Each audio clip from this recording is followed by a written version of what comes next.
All right. Hey, everybody. I know that a lot of people are still joining us, so I'm just going to wait a few more minutes while everybody joins. Excited to have you all here today. Awesome. And I see people coming in, and there's still 54. The numbers are climbing. So it Am looks I like we're supposed to going to just have see a blue screen? Is it just a blue screen I'm supposed to be seeing you? Yeah, yeah. What you see is fine. It's just our slide deck.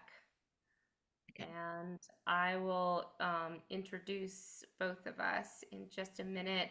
People are still coming in, so we'll just make sure everybody gets in here before I start.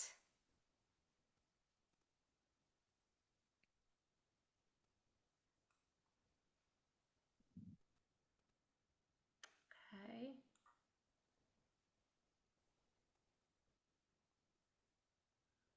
We got 64 people here. Okay, and it's 6:01.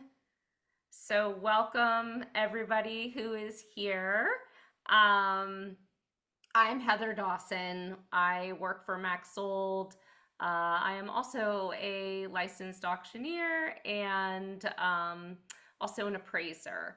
And I am super excited, you guys, because tonight I'm going to talk about one of my favorite topics, which is jewelry. Yes, gold, silver, fine jewelry is important, but costume jewelry, collectible jewelry, is just such a fun thing to learn about. And I have a special guest here with me tonight, my mother, Linda Dawson. Welcome. My mom is a veteran of the reselling and auction business. And way back in the day, in the late 1900s, when the Antique Roadshow launched itself, my mom, Linda, was one of their first sterling silver appraisers on that show. So I asked her today if she wanted to hop on and join me, and I was surprised when she said sure. So here she is. I may be bringing her into the conversation at different points so that she can share some of the wealth of her knowledge with everybody. So, as always, please feel free to put your questions in the chat. I will make sure we get to those at the end. Um, and yes, this is continuing education eligible. I can issue a certificate to anybody that emails me the 3 code words after we are done. So I'll make sure those certificates get out to you guys. And I'm going to get started. So, identifying and selling jewelry. So, today we're going to look at gold and sterling silver. We'll talk about how to recognize hallmarks. I'm going to discuss eras of jewelry. And then I will cover some of the interesting aspects of collectible costume jewelry and share kind of a fun array and gallery of pieces that perhaps you may have seen before or could keep an eye out when you're looking through, boxes of jewelry for your clients to make sense of what's there. And towards the end, I'm also going to share with everybody some of the key components to keep in mind when you're getting ready to sell jewelry or create an auction listing for jewelry that you need to sell. So, to start, identifying gold and silver, hunting for the gold and silver in the mix. So, just right off the bat, I want to let you guys know that, and I think my mom will probably agree with this, in all the years I've spent helping people navigate what to do with the items in their home, what to do with the things in an estate, whenever I have seen a box of jewelry, and people will say, hey, this is just junk jewelry, it's just old costume, what should we do with this, should we just donate it? I'm going to tell you that I have never looked in one of those boxes of jewelry and not found some sterling silver or some gold in the mix. People just really don't know what's there a lot of the time. Would you agree with that? Oh, absolutely. Yes. Yeah, so we're going to help you make sense of that. So, to get started, here are some tools of the trade. So these are not super expensive things to get. You can go right on Amazon and find them. I highly recommend that everybody get themselves a high-powered jeweler's loop. Um, not expensive. Go grab one on Amazon. Sometimes you can get them in a pack of 3, but boy, when you see where these hallmarks and stamps and maker marks are located on pieces of jewelry, I mean, if your eyes are like mine, you're gonna rely on one of these to locate and read these things. And then finally, and just a basic little jewelry scale. Again, you could find this on like Amazon. You can get this because if you're looking for scrap weight for sterling or gold, this is very helpful tool to get. And there is a free website online called dendritics.com where you can then take the weights that you've gotten and plug it in and see what the market value and what the market scrap value is for that day. This QR code is a QR code that should take you guys directly to that website if you want to scan that and save the link. So I put this up here for you. But these are really the basic tools that you need when you're navigating gold and silver and trying to make sense of it. So let's start with hallmarks. There are lots of hallmarks, endless hallmarks, and I find the older the piece of silver, sometimes the more weird hallmarks you start to see on it. Basically, the hallmarks on the right side, the sterling, I do believe just mainly correlate with the different countries they come from. You know, the different nations had their own little brands that they would stamp on things to identify what country it was made in, and perhaps who the maker was as well. It is important to try and discern the difference between what is silver plated versus what is sterling silver. And really what sterling silver means is that it is a very high purity of silver. It's almost entirely silver. Whereas silver plated means there's a light washing of silver, generally over metal. Yep. Is there anything you want to add there, Mom, about these? No, I think that probably silver is one of the most confusing things to people because they don't realize. I mean, I volunteer now, I'm retired, but I volunteer in 2 great thrift shops here on Hilton Head Island. And inevitably, somebody will bring in a tea set and say, well, this is my grandmother's sterling silver tea set. And unfortunately, we'll end up having to tell them, well, actually, all the pieces are plated. And they'll say, well, how do you know that? So we turn it over. And if you look at the bottom of a piece of silver, it will say, if it's a silver plated piece, it might say EPC, which means electroplate on copper.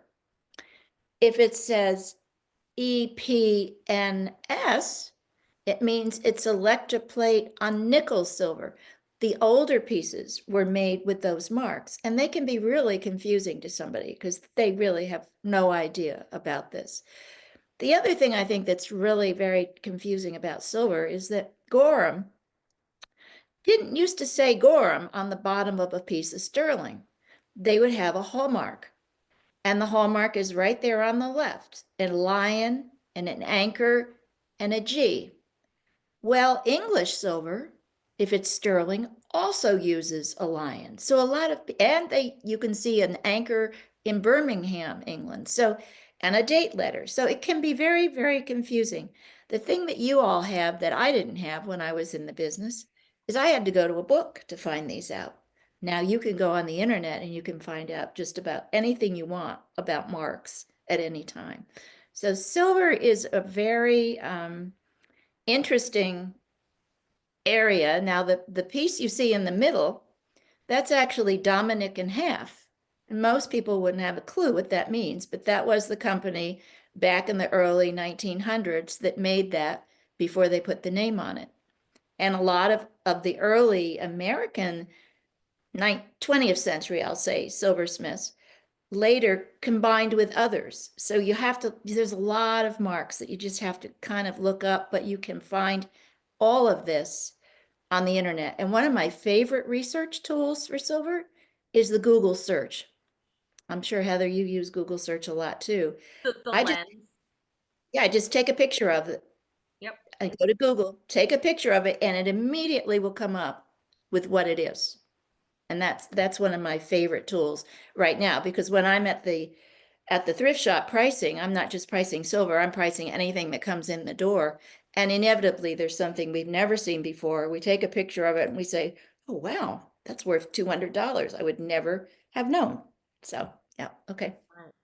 And it's always fun when you think that you have something that might not be anything and you see, wow, it's $200. Definitely. So these Mhm. are just some silver maker marks I want you guys to know about. Taxco is another one. Mexican silver, it is one of the most common makers is Taxco. And if you see a signature of the artist on the piece, in addition to the Taxco and the 925, which means sterling silver, it could be worth even more money because different artists have different followings. Especially in jewelry, Mexican silver jewelry. The older jewelry is heavy, and there are a lot of manufacturers that did this in the 20s and the 30s and the 40s that are worth hundreds or thousands of dollars today. Yep. So here's an example of a Taxco piece, and it does have a little artist mark and signature at the bottom. So this is kind of what it would look like, just like a little etching or a little stamp down there. It's key to turn things over and look Absolutely. at what's on the backs, because that is where you're going to learn the story of that piece. And also note the pin stem protrudes through the little clasp. The longer the pin stem, the older the piece. That's just a little hint on age. Awesome. I didn't know that. So that's cool to know. The longer the pin stem, the older the piece. Mhm. Fantastic. So this is what, and Mom, this is what you were talking about just a little while ago. The electroplate nickel silver, EPNS, the coin silver, double Cooper. That's just one stamp for the coin silver. Can you tell everybody a little bit about what exactly coin silver is? Yes, in the 18th century, when they started to make silver items here in this country, they would melt down coins, and that's where the name comes from. It was actually made out of coins, so it's not as pure as sterling, and it's very soft. And that actual the spoon that you see there, or whatever that is, that's called the fiddle pattern, and that was one of the most popular patterns of early coin silver. And they would either put the name of the silversmith on the back or their initials. And again, if you take a picture of it, the Google search, it'll probably show you who that person was and when they made it. That's probably a 19th century piece. So it's very pliable. There isn't a lot of it left, or because people melted it down when they sold their silver. A lot of people just sent it off to be melted, and so we have very few pieces left, and they are valuable if you find them. And what can you tell people about the difference between quadruple plate and silver plate? Well, the older silver plate was made by various companies. This particular one is on your left is Pearpoint. Pearpoint was very, very fine silver plate company. And when it says quadruple plate, it had actually 3 layers of silver over the metal. So it lasted much longer. The EPNS, just electroplate on nickel silver, that's a very thin layer. And from a lot of polishing, you'll find that nickel is actually showing through. And you will sometimes see the copper showing through on older pieces as well. So the quadruple means it had 4 layers on it. Okay, perfect. Moving on to gold. Gold. So everybody loves to know their gold. And I'll tell you, one of the reasons why you're going to need that jeweler's loop is because if you're looking for evidence of gold on jewelry, boy, those makers loved to put those stamps in the smallest, tiniest, most precarious locations, like the post of the stud earring that goes into your ear. I Absolutely. mean, very few people can read that. You really do need a little loop to read the 14K or the 18K. Um, and above here, here are some of the hallmarks you'll see. If you just see the number 585, that means 14 karat gold. 750 means 18 karat gold. So you may see just 18K or 14K, or you might see that number on there. Look on earring backings. Look on the tiny little clasps on necklaces. Look on the inside of a ring band. These are where you're going to discover your marks to identify the gold. And most of those marks, the 375, the 585, the 750, those are European marks. Generally in this country, it will be marked 14, it will be marked 18. So if you see a piece that's made in Italy, it will probably say 750 Italy, and you'll know that's 18 karat or 585.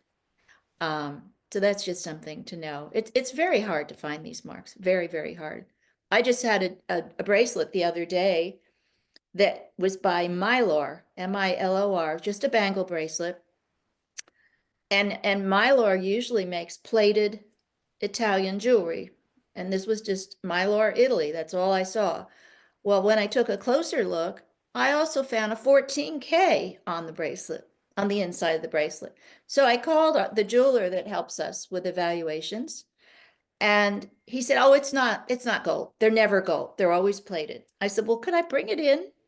He said, "Yeah, you can bring it in." Well, he tested it and he said, "It's gold." He said, "I've been telling all my customers that these are always plated." So you have to be really careful. You just have to look it over really carefully with that loop.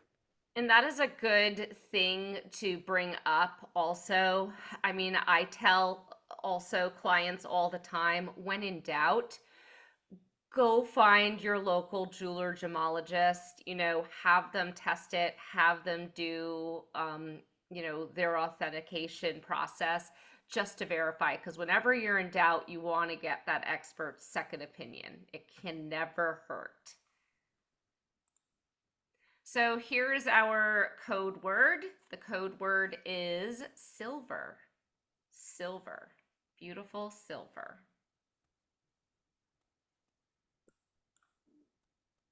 And I'm going to move into some of the designer names to keep an eye out for.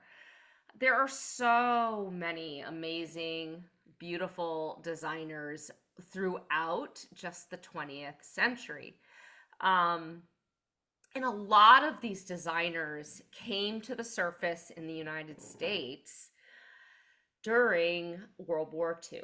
A lot of these designers moved over as immigrants during the war and were high end fine jewelry designers in their countries where they came from. And they came to North America seeking refuge and restarted their pop up businesses. And due to the economy post war and due to the strong middle class in North America during that time, there wasn't always a lot of money in families to be spent on high end fine jewelry, but there was money to be spent on beautiful craftsmanship costume jewelry. And it really became a booming industry. And these jewelry makers, Trifari, Napier, Hobey, Eisenberg, they became real noted craftsmen of their time, and their pieces really do hold collector value today. And if you are helping your older downsizing clients, or you're going through your mom or your grandma's old jewelry box, look for these names. These are the collectible names to look for. Turn the pieces over, see if these are the signatures on the back. Vendome, um, their Coro. These guys had a real talent, and their art is still out there in these pieces. So let's talk a bit about the eras and what to look for. And I'll start going further back to the Victorian era, late 19th, early 20th century. So one thing for you guys to know, cameos they hold collector value. Cameos are collectible. There are cameo collectors out there hunting all day, every day for old cameos. This is an older piece. The older pieces are carved shell. The newer pieces from like the 1950s are more of a lucite plastic, but the older pieces are actually carved shell. You can hold them up to the light and they're nearly translucent. You can tell by their clasps as well. Often they don't have a safety catch on the clasps, and they have what's called a C clasp. It's shaped like a letter C. And a lot of these pieces, it'll be hard to tell if they're gold or they're sterling silver, because people 120 to 150 years ago did not always mark their jewelry, didn't always stamp it. So if you have a piece and you think it might be gold, you may want to have it tested by a jeweler or gemologist. Another popular design that goes way back are the marcasite.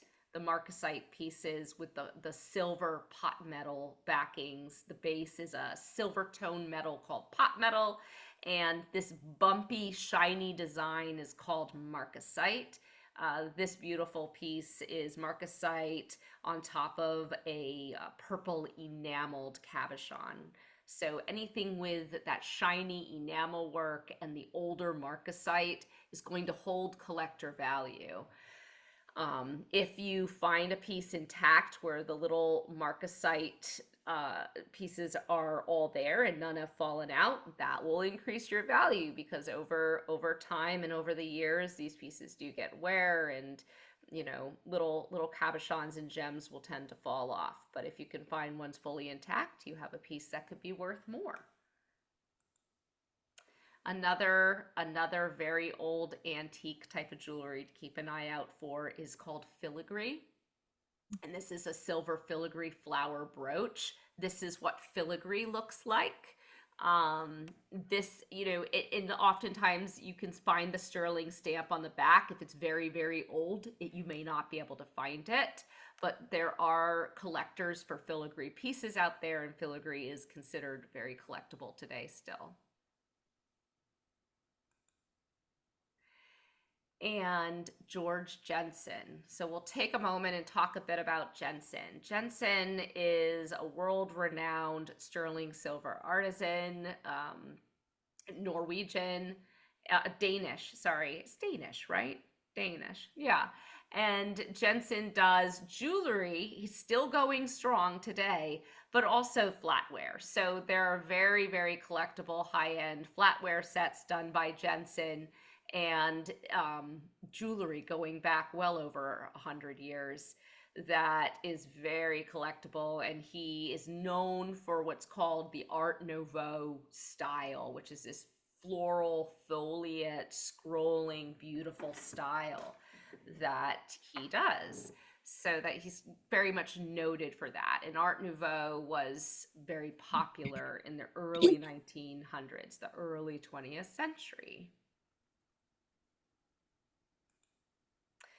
And then after that, we move into the Roaring 20s and 30s and the Art Deco style. So when you see these sharp geometric designs, you know that you're getting into the early to mid 20th century.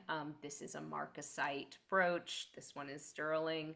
And it does have that Art Deco style to it. And when you see pieces with this style, it very well may be this old. It may be 20s and 30s from the 20th century.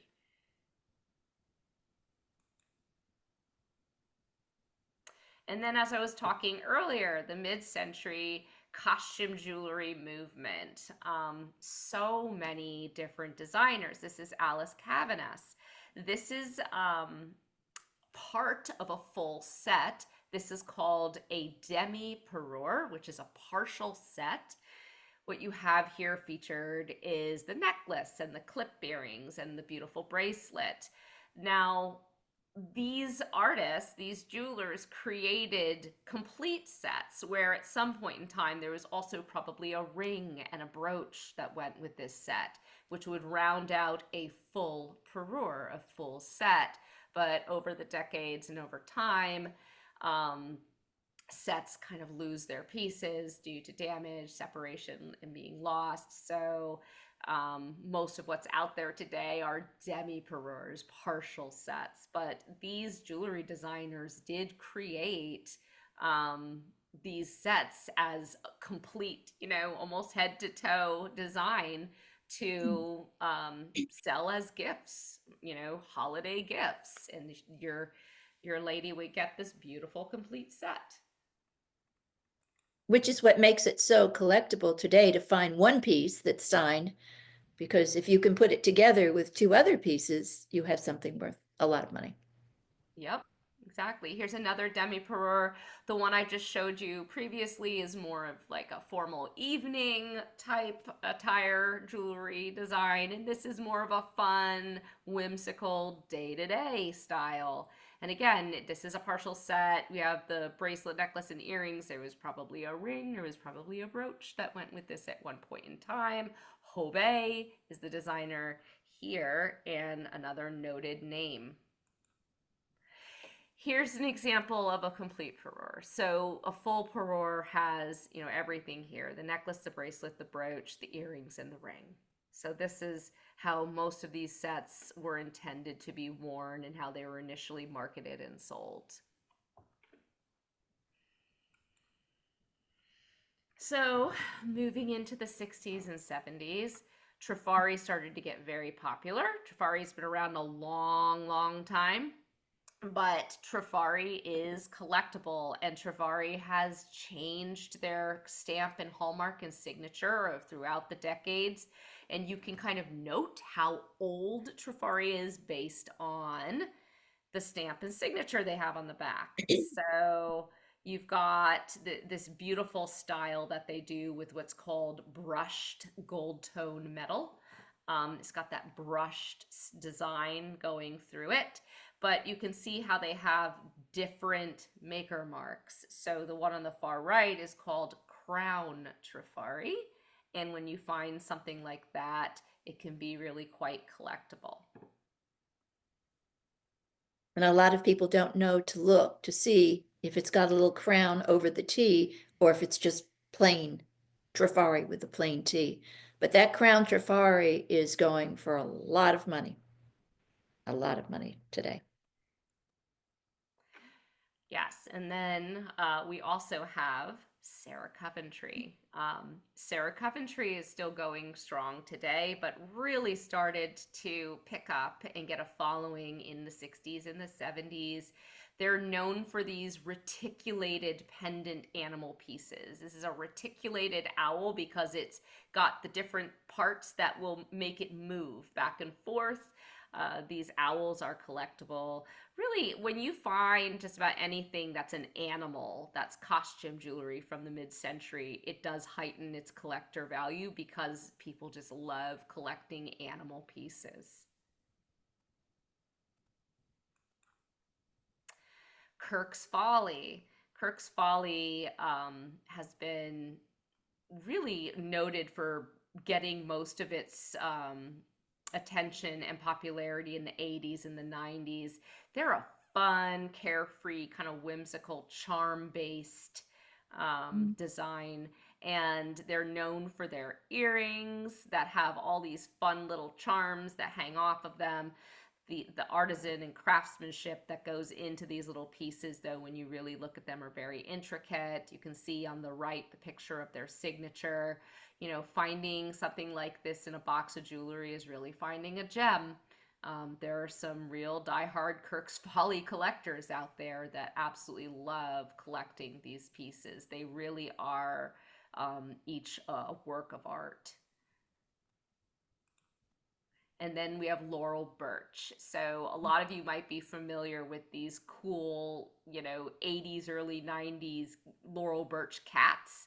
You see them in on patterns on bags. I mean, her design kind of went wild for a while, and people wanted to put them on fabric and all sorts of things.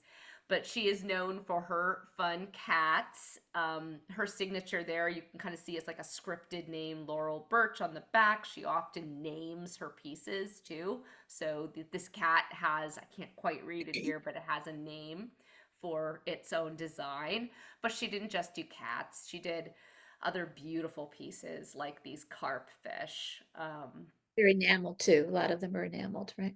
Yes, and they are. They're all enamel, usually on gold tone metal, some on silver tone metal. I don't think you will see much of her work on sterling silver. It's generally costume, but her craftsmanship is beautiful. Her artwork is beautiful, and it is enameled. And enamel does hold collector value. Knowing if something is enamel could increase the value of the piece. So our next code word is style. Style. What is your style? So here I'm just going to move through some interesting pieces to have a look at, ponder, keep in mind when you're going through boxes of jewelry at home with your family or for your clients. Things to keep an eye out for. Avon. You wouldn't think it, but Avon does have collectible costume jewelry out there. I mean, this is such a fun piece from the 60s. It's a little magnifying glass on a chain. This swan, vintage Avon.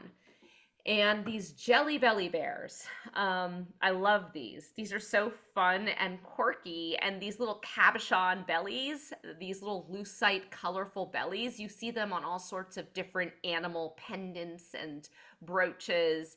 And these are collectible. They're called Jelly Bellies. And people collect these. If you see something like this in a box of costume jewelry, know that you've got something that's collectible.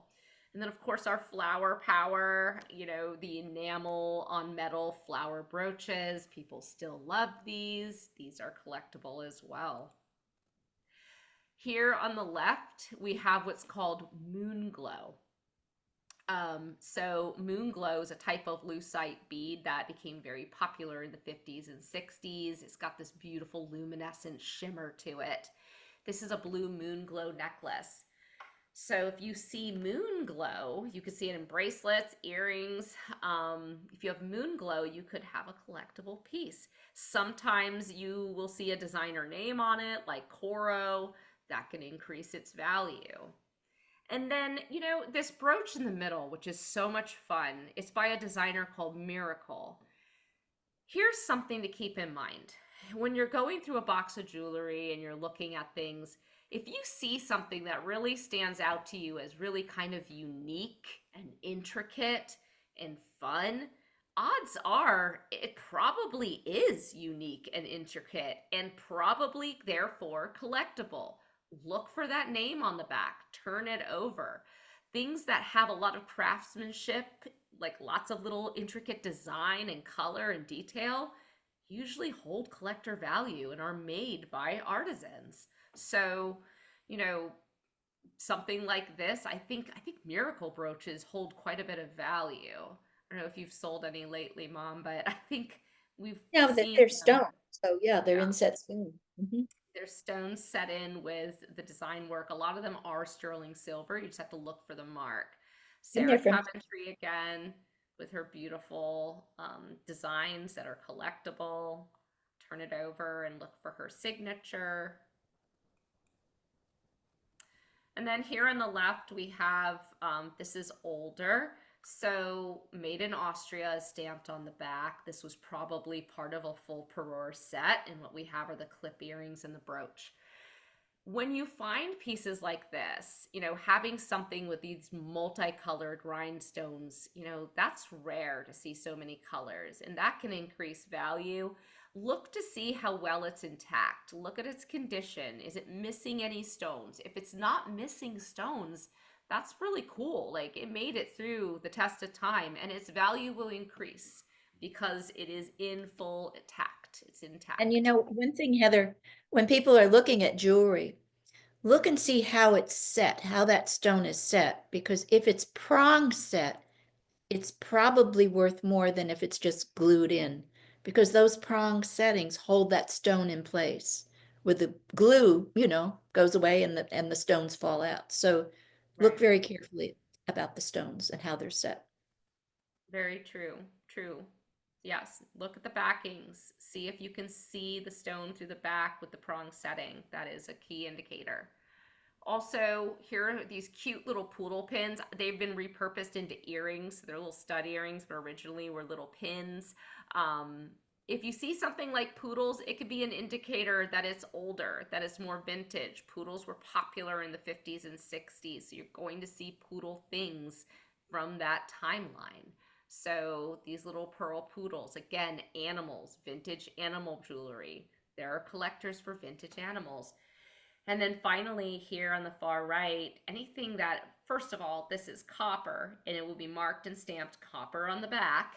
But anything modernist like this, abstract and modernist, hold collector value as well. And I thought this was fun. I wanted to include, everybody loves the butterflies and the bugs, all the bug brooches and the butterfly brooches. If you see any in a box of jewelry, inspect them, turn them over. Is it marked? Is it Coro? Is it Hobe? How old? That'll let you know how old the piece is by who the designer is. Is it enameled? Enamel increases its value. Are they rhinestones?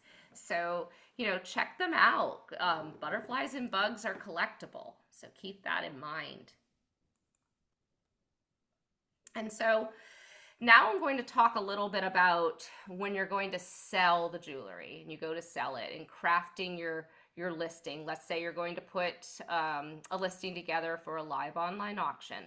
So keep in mind, you want lots of photos. You want to get as many photos as you can to really tell the story of what that jewelry is. Get pictures of the marks, the hallmarks, the designer names on the back. Play with your camera or your phone to see how you can get those close-up pictures. Detailed descriptions are key. The search engine optimization out there in Google. People are searching for things. They're going to pick up on the words you put in the descriptions and the titles of your auction listings. Include measurements. Include weight. If it's gold and silver, weigh it on your scale. Include that. So here's a sample of a listing. This was a gold charm bracelet. I put this one together for a client of mine a couple years ago for a sale that I helped them with. It sold for $1,800. I disclosed, it's 14 karat. I took several photos. Not all the charms were gold. I disclosed the ones that weren't. I put details about the charms, about any marks or signatures on it, and measurements and weights. So I really made sure that I was as transparent and as informative as I could be for the shoppers. And it did well. It did great. I sold this on Max Sold, and the bidding started at $1.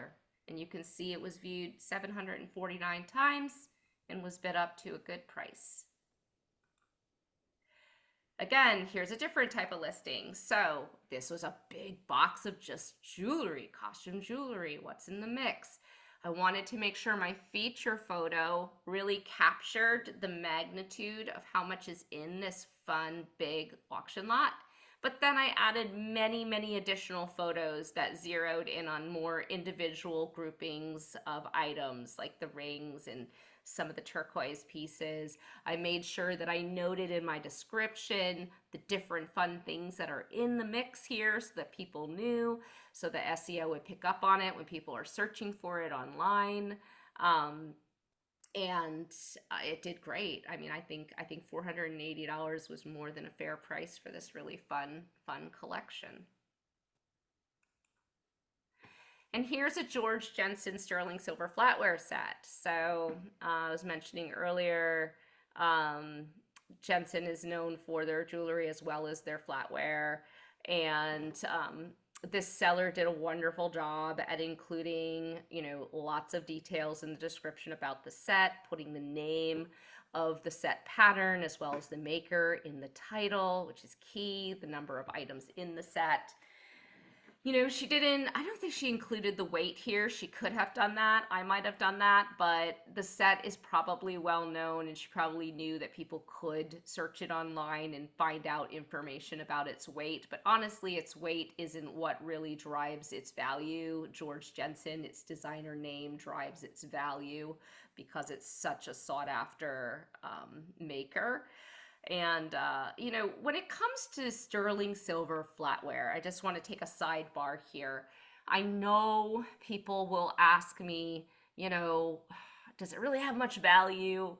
Is it really just scrap value? Nobody wants it in the family. Should I just send it to a refinery? Should I just get it scrapped? And what I have found, just something to keep in mind, when you are doing a sale, let's say you're doing a max sold sale and you're deciding what to put in your sale, when you put an item that is considered enticing to the market, and sterling silver is considered enticing, and sterling silver flatware is considered enticing. So when you include something like that in your sale, you're going to exponentially increase the traffic of views and interest that you bring to your sale. And what that does is it correlates with the competitive bidding that happens at the end. We find that when people include flatware sets in a sale, it helps the realized price for everything else in the sale to be higher in the end. So just something to keep in mind. And it makes sense, right? Because the more people you have look at your sale, the more buyers you have. So just a little tip for you guys. And here I have a question. So one of these things is not like the others. One of these things is not costume jewelry. And it's hard to tell, right? Like, you look at this and you're like, how would I know? Turn it over. Look, what does it say on the back, right? Try and investigate. But how do you know? How do you really know just by looking at this? And when people ask me or say to me, hey, I think I'm just gonna do a fun garage sale. My neighborhood's doing a yard sale next weekend, and my family and I are gonna just drag the stuff out of the basement or the attic and put it out there. It's gonna be a fun day. We'll make some money. We're gonna do it. What do you think? Do you have any advice? Really, the only thing I tell them is don't sell the jewelry. So put whatever you want out in your driveway, but don't put the box of jewelry. Not unless you have somebody look at it first. Because if you or I just walked up to a yard sale in somebody's yard and saw all four of these pieces laying on the table and they had $1 a piece on them, you would think, okay, I don't know. I mean, I guess they're all costume, right? One of them isn't. So just take a moment and try and think to yourself if you can determine which one might not be the costume piece. It's hard to tell, right? Well, I'm going to reveal it in the next slide. When you're ready, silent drum roll. Here we go. So this piece, and Mom, you're the one that found this, right? At a yard sale. Well, there's a wonderful sale in Skidaway Island once a year It's right outside of Savannah, and I wait all year long for this sale. It really is fun. Well, there was a big storm, and they could not hold the sale where they normally do, which is at a community church nearby. So they actually had it in Skidaway, not outside of Skidaway in the church this particular year. And I had called them and I had said, I'm a retired appraiser, but if you need some help, because I know with this hurricane and all that, you may need some extra help pricing jewelry, or I can tell you what it is. And they said, oh, no, no, no, we're fine. We're just fine. No, don't worry about it. So I said, okay, well, it wasn't really open to the public because it's a gated community, but I had a friend whose husband played soccer, was somebody who lived there. And so we got a pass to go in.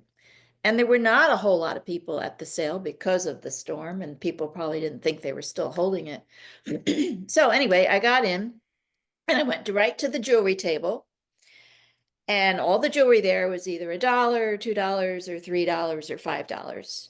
And this little set here was $5. And I didn't even look at it. I just said, it looks good. I'm going to buy it. And so I took it and put it in a bag with other things that I bought. And then all of us went for lunch afterwards. And we were all kind of looking at the jewelry I found.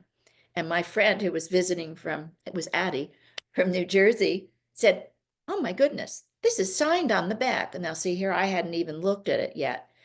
And Yard was a very famous designer from the 1940s, 50s. And it turned out that it was platinum, moonstone, and diamond. And I paid $5. I felt guilty, but I had offered to help and they didn't want my help. So anyway, I kept it and I ended up selling it for $4,500. So you have to turn things over and you have to be careful. And, really, if your clients don't know what they have and you're not sure about how you would appraise it, go to a professional, have it appraised, and then you sell it for them. But you do need to know what you have. That was the sad part. They did not know. Yep. So don't put it in the yard sale if you haven't had it looked at. Right. Code word is jewels. Jewels.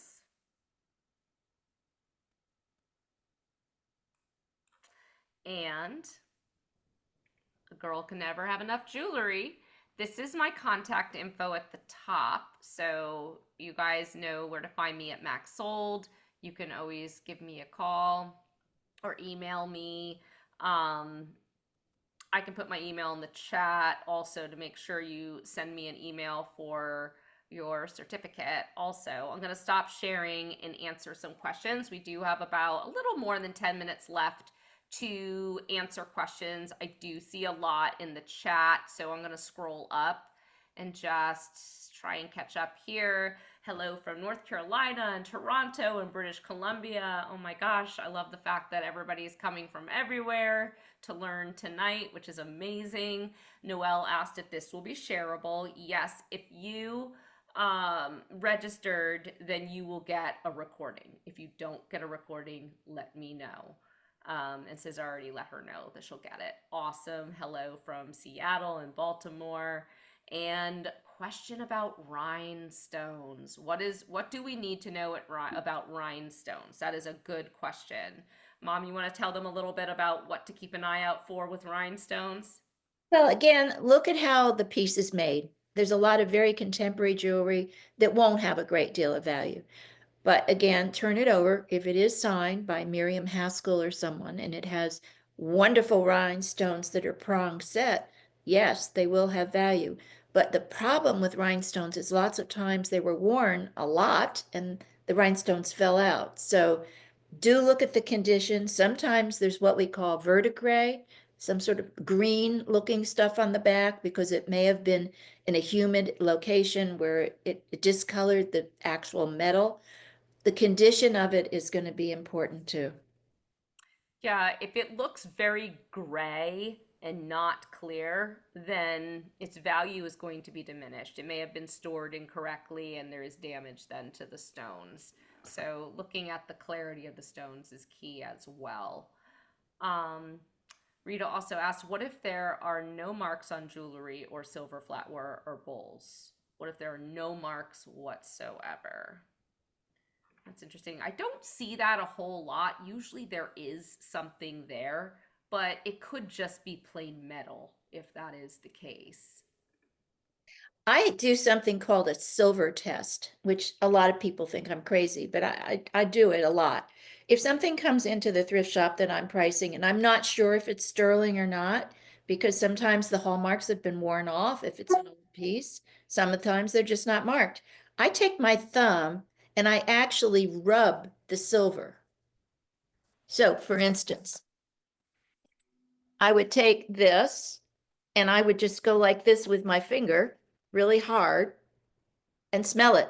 And believe it or not, it smells like silver, if it's silver. If there's absolutely no smell at all and it's really hard, it's probably not. Hmm, I did not know that tip. That's interesting. Okay, so that's a good thing to know. Um, okay, yes, Philip asked older gold pieces, the hallmark that is rubbed away. Yeah, that is, and that's very common, especially when you have something that's like 100 years old or 75 years old. Hallmarks and stamps can definitely wear and rub away. I mean, when in doubt, take it to your jeweler or gemologist to test it. You can get gold tests online. It can damage the piece though if you don't know how to do it correctly, so be careful.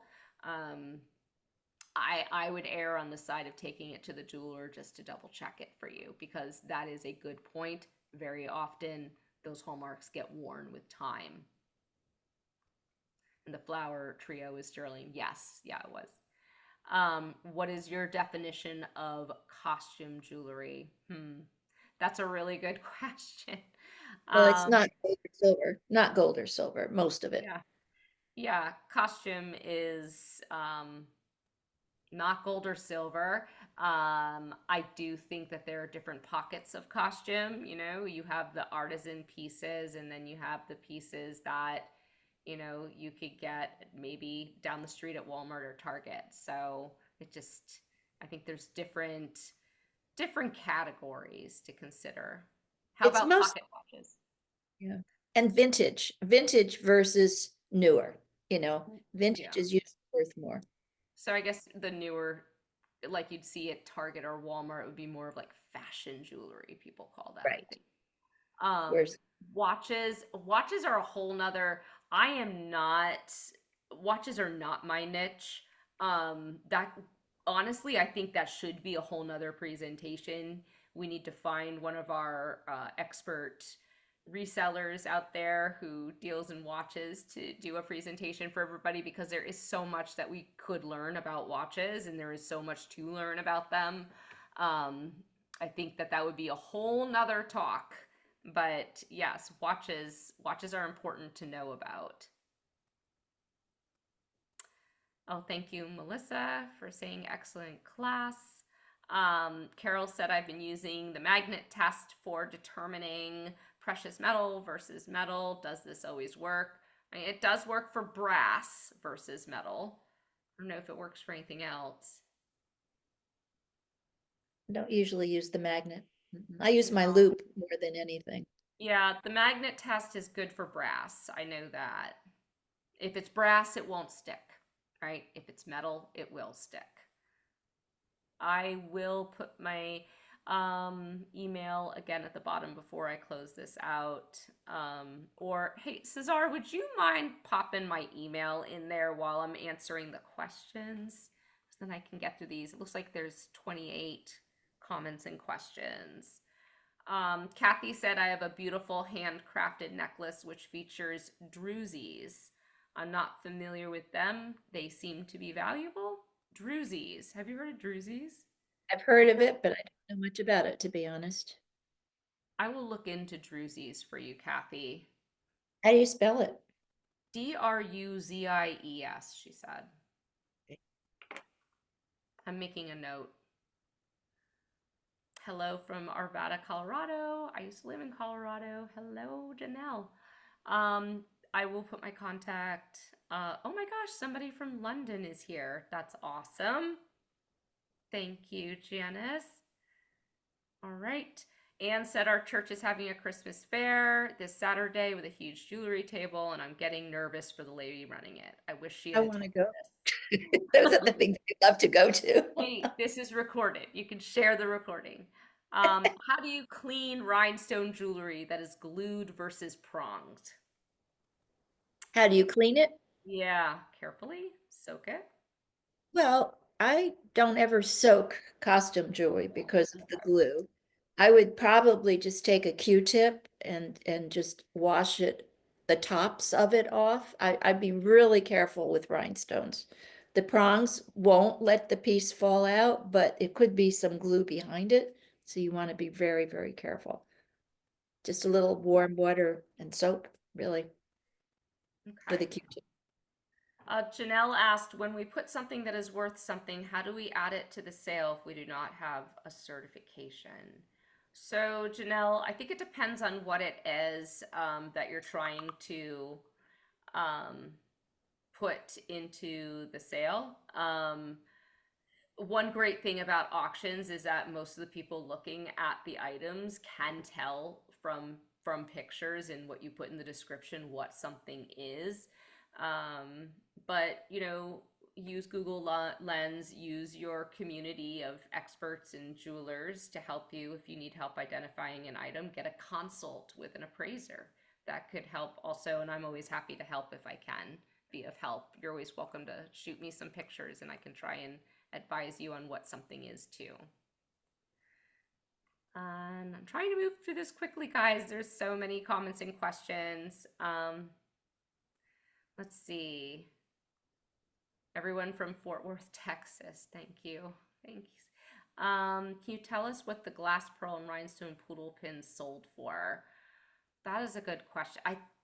I do not remember. I did not see the price. I actually pulled those from my Etsy shop from like probably 8 years ago, and I honestly don't remember. But whatever they sold for 8 years ago might not be relevant now. I would play around, go on eBay, go to sold complete listings to look at what jewelry is selling for. That's a good way to tell. And also look on MaxSold. You can look up completed sold items on MaxSold as well. We can help find comparables for you from our site if you need help with that too. All right. What do you think about inexpensive stone testers? I have not gotten a stone tester. Well, I do have a diamond tester. I mean, you can get on Amazon a little diamond tester. It looks kind of like a pen that you hold and you against the stone and it'll beep if it's a diamond or not. But when I'm dealing with gems, because I'm not a gemologist, I don't have a GIA, I do rely on getting that authentication from a jeweler. Rita, Maxsold is not in your area. Any recommendations? I bet Maxsold is in your area because Maxsold is supporting all areas now. So you and I need to connect. I can help you. I am making a note to connect with you. How do you know you're getting a good price for something as a seller? Putting it in an auction that has a good following and is in front of the market is the best way to know you're going to get the right price for something. That would be my advice. Question for you, Mom. What is the test for real pearls? Is Oh, she that's, rubbing it on your teeth? yeah, that's what I do. Many, many, many years ago, when I started my business in the early 70s, I met a woman by the name of Catherine Lauren, and she worked in New York City for a major costume jewelry firm for about 40 years. It was called Ciro. And she was the buyer for their costume jewelry and their pearls. And she taught me that. She said, if you want to know if it's a real pearl, you just rub it against your tooth. And if it's scratches, it's not real smooth, you know it's a real pearl. That's the only test I know. And I still do it. Yep. Um, it's, yeah, just rinse your mouth out after. Yuck. A lot of people won't do Um, that.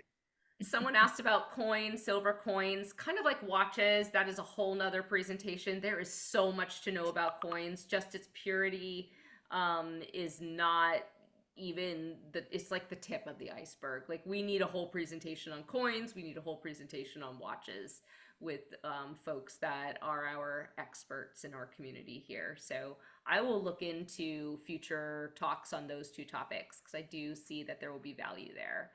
And if any of you have a lot of knowledge on those topics, reach out to me because we're always looking for presenters to present to our webinar community. How does one become more educated in jewelry and metals? I have a Presidium gem tester. Yep, the diamond tester. It's been worth it. Yeah, that's great. How to become more educated? I mean, there are groups on like Facebook, and you can join. I think, Mom, you and I used to be part of a group on Yahoo years ago where there are all sorts of different experts. Join free Facebook groups where, it's costume jewelry lovers or silver lovers groups. And you're going to meet people that just love to talk about this stuff and share their knowledge. And you can go to, and they'll be an incredible resource for you. That would be my suggestion I is agree. I agree. get in, Network with other people, other yeah, groups. talk to them. Okay, I think we're getting down there. Can Maxold offer a class on pewter? Okay, I'll make a note of pewter. That's another, I didn't touch on pewter in this presentation. Of course, that is another metal that can be collectible, and there is pewter jewelry out there. We have seen a decline in value with some pewter. It's a little flooded in the market, but of course there are some pewter makers that can perhaps be a little bit more collectible. Suzanne said Facebook has a jewelry mark identification group that she's recommending, Oh, that's good. which is good to know. Just gonna quickly check. Lonnie had looks like a few questions. I have a current jewelry only auction in Denver, Colorado. She wants everybody to know about it. She's eager to push more advertising, so she posted her link. If you guys want to go check it out, check it out. And I am giving you a shout out, Lonnie, for your live auction right now in jewelry. I will check it out also. It sounds like it's awesome. And I hope it does well. I'm sure it will. I think that wraps it up for all questions. Oh, you don't see the link? It's in the, let me see if I can share it. It's in the Q&A. I don't know if Cesar is able to post the link in the chat for folks to see Lonnie's jewelry sale. I don't know, are you able to do that? See if he can get it in there. There it is. Awesome. Did anyone ask about authenticating signatures and their values? Christine, we did talk about checking the backings of jewelry, seeing who the signatures are, understanding that there are a lot of valuable artisans out there from several decades. Definitely check out the recording to catch up on it. Thank you guys. I know we're over time by a couple minutes. I really appreciate everybody showing up tonight. And thank you to my mom, Linda Dawson, and her wealth of knowledge, Fun. sharing Lots with of fun. the community. Thank And you. yes, thank you so much. And thank you, Cesar, as always, for being here to support us as well with these webinars too. Okay. Bye-bye. Bye, everyone.